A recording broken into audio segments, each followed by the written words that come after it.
I thought I was just meeting my husband's business partner's wives for lunch. I never expected to be humiliated, insulted, and thrown out of an exclusive restaurant. But what these elite women didn't know was that my quiet husband held the power to change their lives forever. Stay with me because what happens next will leave you speechless. Make sure to hit that like button if you love stories about karma and justice. My name is Jacqueline, and I want to tell you about the day that changed everything. I'm what you might call a simple woman.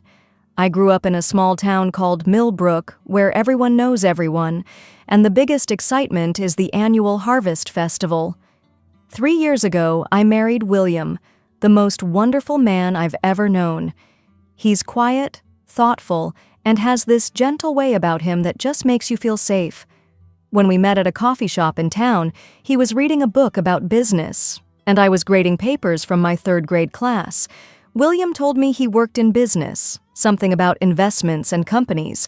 I didn't really understand all the details, but I knew he traveled sometimes and worked from home a lot. We lived comfortably in a nice house, nothing too fancy, and I was perfectly happy with our simple life. What I didn't know then was that William was keeping a huge secret from me. He said he wanted us to have a normal life, away from all the chaos of his work world. I trusted him completely, so I never asked too many questions. One Tuesday morning, William came into the kitchen while I was making breakfast. He looked a bit nervous, which wasn't like him at all. "Honey," he said, sitting down at our little wooden table, "I have something to ask you." I turned from the stove, spatula in hand. "What is it?" "Some of my business associates.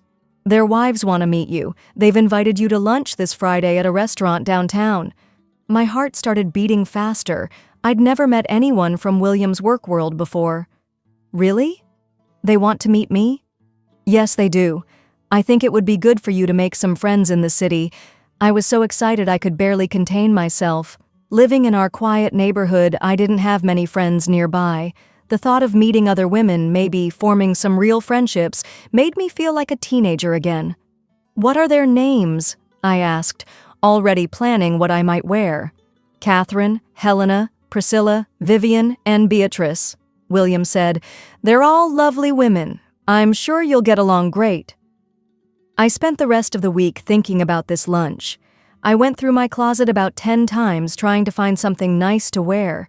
I didn't have many fancy clothes, but I had a beige dress that my sister said looked elegant on me.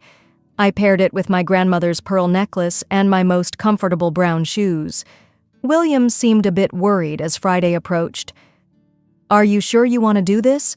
he asked Thursday night. "Of course." "Why wouldn't I?" I laughed. "I'm excited to finally meet some of your work friends' wives. Maybe we can become real friends." He smiled, but I could see something in his eyes that I couldn't quite understand. "Just remember, Jacqueline, you're worth more than all of them combined. Don't let anyone make you feel otherwise."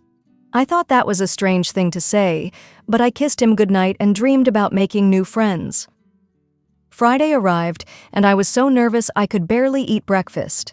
The restaurant was called the Sterling Club, and when I looked it up online, I realized it was one of those places where you probably needed a reservation months in advance. I took a taxi downtown, smoothing my dress nervously as we pulled up to the restaurant. The building was impressive, all glass and marble with a doorman in a crisp uniform.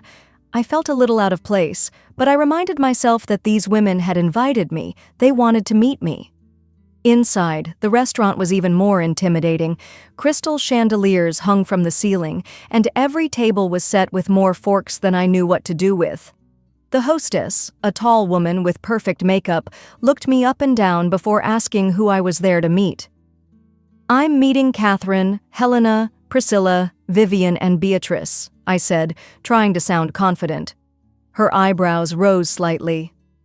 "Ah, yes, Mrs. Patterson's party, right this way." She led me through the restaurant, and I could feel other diners looking at me. I tried to ignore the feeling that I didn't belong here and focused on the excitement of meeting my new friends. Then I saw them. 5 women sat at a round table in the corner, and they were absolutely stunning. Catherine wore a sleek black dress that probably cost more than my car. Helena was in white silk that looked like it came straight from a fashion magazine. Priscilla had on a gold dress that shimmered when she moved. Vivian wore silver that made her look like a movie star, and Beatrice was dressed in a cream-colored outfit that looked impossibly sophisticated. They all looked up as I approached, and I saw something in their eyes that made my stomach drop. It wasn't warmth or welcome. It was judgment. "You must be Jacqueline," Catherine said, standing up. She was tall, with perfectly styled blonde hair and lips that seemed frozen in a polite smile. "I'm Catherine Patterson." "It's so nice to meet you all," I said, reaching out to shake her hand. "Thank you for inviting me." The other women introduced themselves, and I tried to remember all their names. They were polite, but there was something cold about their politeness, like they were actors playing a role. I sat down in the empty chair, feeling more and more uncomfortable. My beige dress suddenly felt cheap and shabby compared to their designer outfits. My grandmother's pearls felt like plastic costume jewelry. "So, Jacqueline," Helena said, looking at me with perfectly applied makeup, "tell us about yourself. What do you do?" "I'm an elementary school teacher," I said, trying to sound proud. "I teach 3rd grade at Millbrook Elementary." The women exchanged glances. "How quaint," Priscilla said, her voice dripping with something that definitely wasn't admiration. "And where did you and William meet?" Vivian asked, taking a sip of what looked like very expensive wine. "At a coffee shop in my hometown," I said, starting to feel defensive. "It was really romantic, actually. He was reading and I was grading papers, and we just started talking." "A coffee shop," Beatrice repeated, like I'd said we met in a garbage dump. "How ordinary." Catherine leaned forward. "And your dress, dear, where did you get it?" I felt heat rise in my cheeks. "I got it at a department store back home. It's nothing special, but I thought it was nice." "Oh, it's fine," Catherine said, but her tone suggested it was anything but fine. "I suppose not everyone can afford real fashion." The conversation continued, but it felt more like an interrogation than a friendly lunch. They asked about my education, my family, my background, and with each answer, I could see them judging me more harshly. "You know," Helena said, cutting into her salad with surgical precision, "we were surprised when William mentioned he was married. We all assumed he was still single." "Why would you assume that?" I asked, genuinely confused.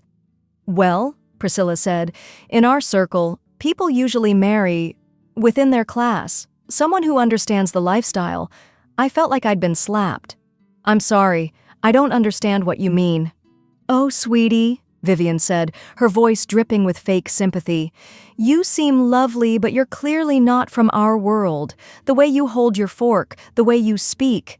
It's obvious you don't belong in William's professional circle." My hands started shaking.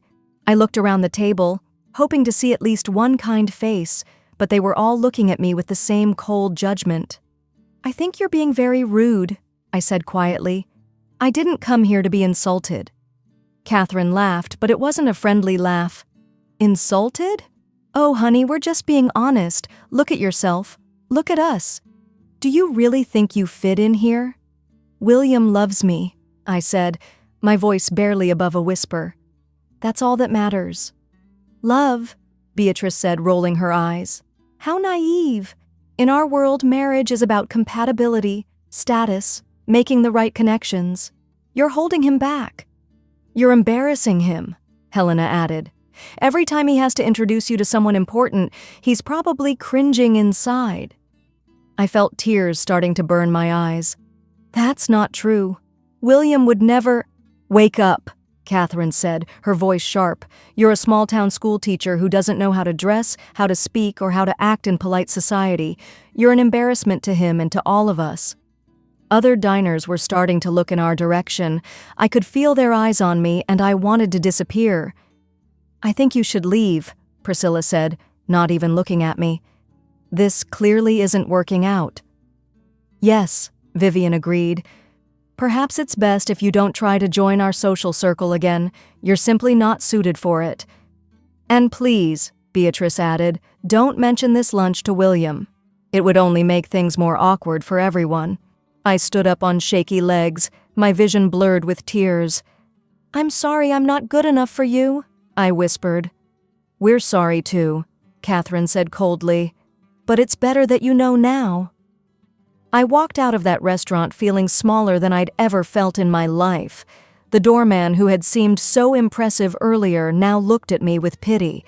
The taxi ride home was a blur of tears and humiliation. I kept hearing their voices in my head. "You don't belong. You're embarrassing him. You're not suited for it." By the time I got home, I was completely broken. I sat in my car in our driveway for almost an hour, crying and trying to figure out what to do. Part of me wanted to pack my bags and leave. Maybe they were right. Maybe I was holding William back. Maybe he deserved someone better, someone who could fit into his world. But another part of me was angry. How dare they treat me like that? I was a good person. I was kind. I worked hard. I loved my husband. Why wasn't that enough? Finally, I gathered enough courage to go inside. William was in his home office, working on his laptop. When he saw my face, he immediately stood up. "Jacqueline? What happened? Why are you crying?" That's when I completely broke down. I told him everything, every cruel word, every condescending look, every moment of humiliation. William's face grew darker with each detail. "They said I was embarrassing you," I sobbed. "They said I don't belong in your world. They said I should leave and never come back." William pulled me into his arms, and I could feel his whole body trembling with anger. "Those women," he said, his voice low and dangerous, "have no idea what they've just done." "Maybe they're right," I whispered against his chest. "Maybe I'm not good enough for your work world." He pulled back and looked at me with more intensity than I'd ever seen in his eyes. "Jacqueline, listen to me very carefully. You are worth more than all of them combined. You have more kindness in your little finger than they have in their entire bodies." "But they're right about one thing," I said. "I don't fit in. I don't know how to act in their world." William was quiet for a long moment. Then he took my hand and led me to the couch. "Jacqueline, there's something I need to tell you. Something I should have told you a long time ago." My heart started racing. "What is it?" "I haven't been completely honest with you about my work," he said, running his hand through his hair. "I told you I worked in business, and that's true, but I didn't tell you that I own the business." I stared at him, confused. "What do you mean?" "I mean I own the company, and several other companies. I'm not just William who works in business. I'm William Harrison, CEO of Harrison Industries."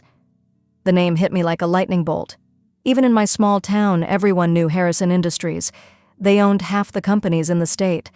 But that would make you a billionaire," he said quietly.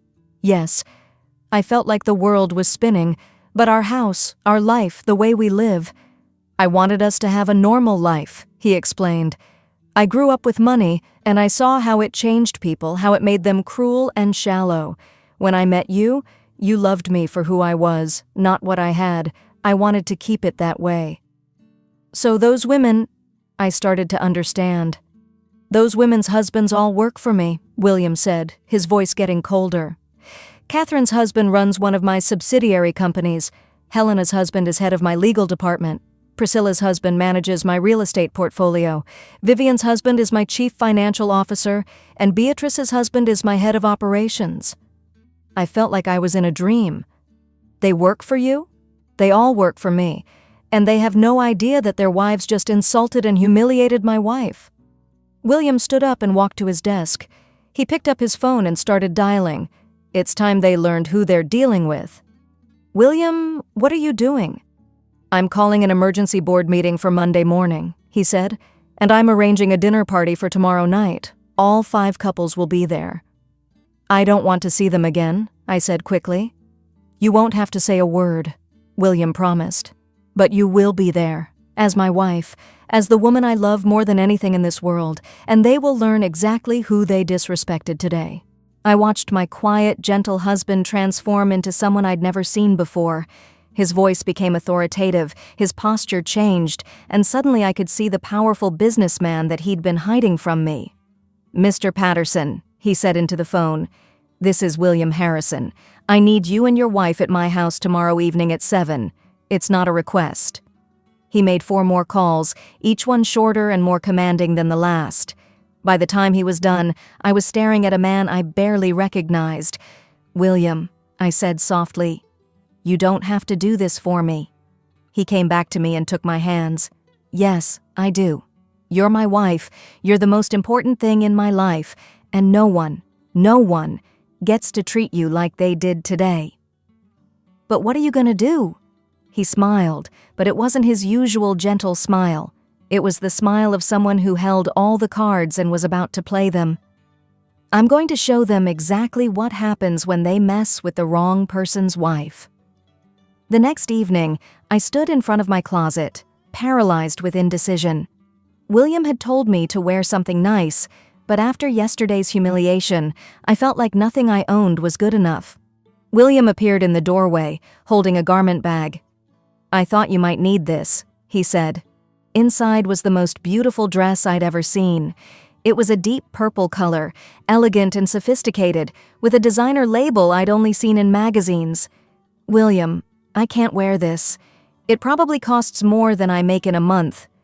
"It costs more than you make in 6 months, he said with a small smile. "But you're worth it, and tonight I want them to see exactly who you are."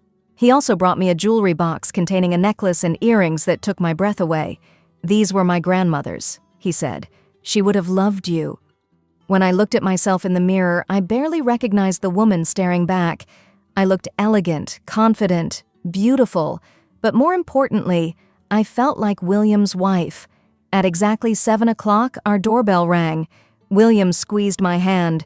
"Remember," he said, "you don't have to say anything, just be yourself." We walked to the door together and William opened it to reveal all 5 couples standing on our doorstep. The women looked confused and uncomfortable while their husbands looked nervous. "Please, come in," William said, his voice perfectly polite but somehow menacing. I watched as the 5 women took in our home with new eyes. Yesterday, they'd assumed I was some nobody from a small town. Now they were seeing the original artwork on our walls, the expensive furniture, the obvious signs of wealth that I'd never really noticed before. Catherine's eyes went wide as she recognized a painting in our hallway. "Is that an original?" "Monet," William finished. "Yes, it is. Please, everyone, let's go to the dining room." Our dining room looked like something from a magazine. William had arranged for caterers, and the table was set with china and crystal that I'd never seen before. The women kept exchanging glances, clearly confused about why they were here.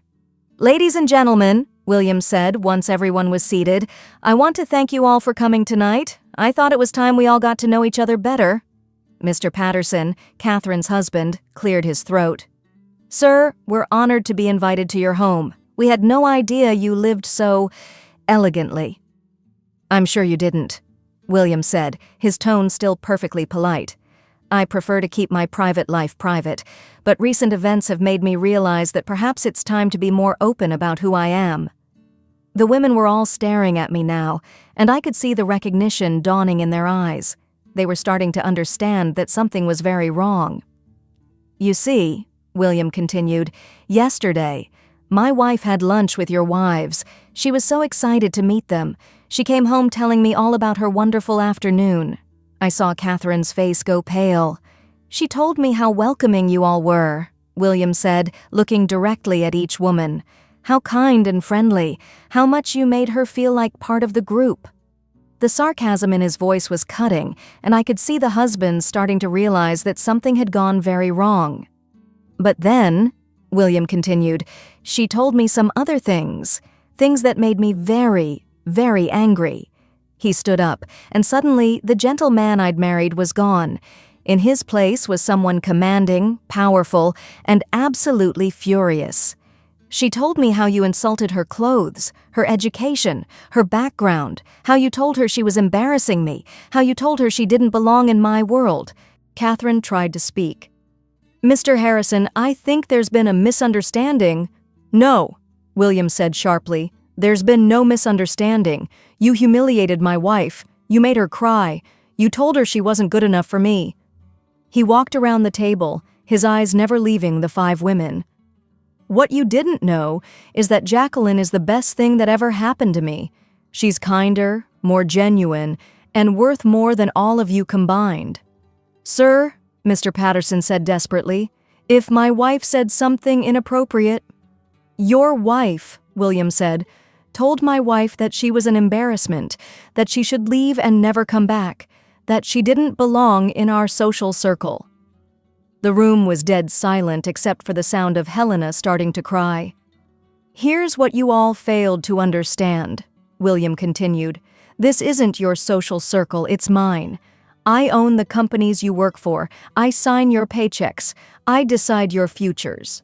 He returned to his seat and looked at each man in turn. "Mr. Patterson, your contract with Harrison Industries will not be renewed. Your company will need to find new clients." Catherine gasped. "William, please." "Mr. Chen," William continued, ignoring her, "your services as head of legal will no longer be required.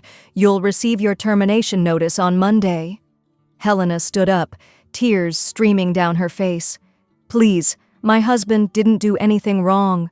"Mr. Rodriguez," William said to Priscilla's husband, "your real estate management contract is terminated immediately." "Mr. Thompson," he said to Vivian's husband, "you're fired as CFO effective immediately."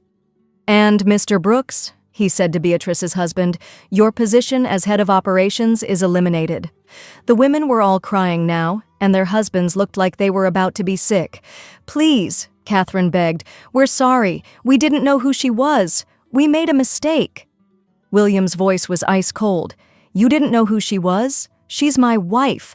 That should have been enough. The fact that you need to know someone's wealth and status to treat them with basic human decency tells me everything I need to know about your character." "We can make this right," Priscilla pleaded. "We can apologize." "You had your chance to make it right yesterday," William said. "You chose to be cruel to a woman who had done nothing but try to be your friend. Now you get to live with the consequences." He stood up again.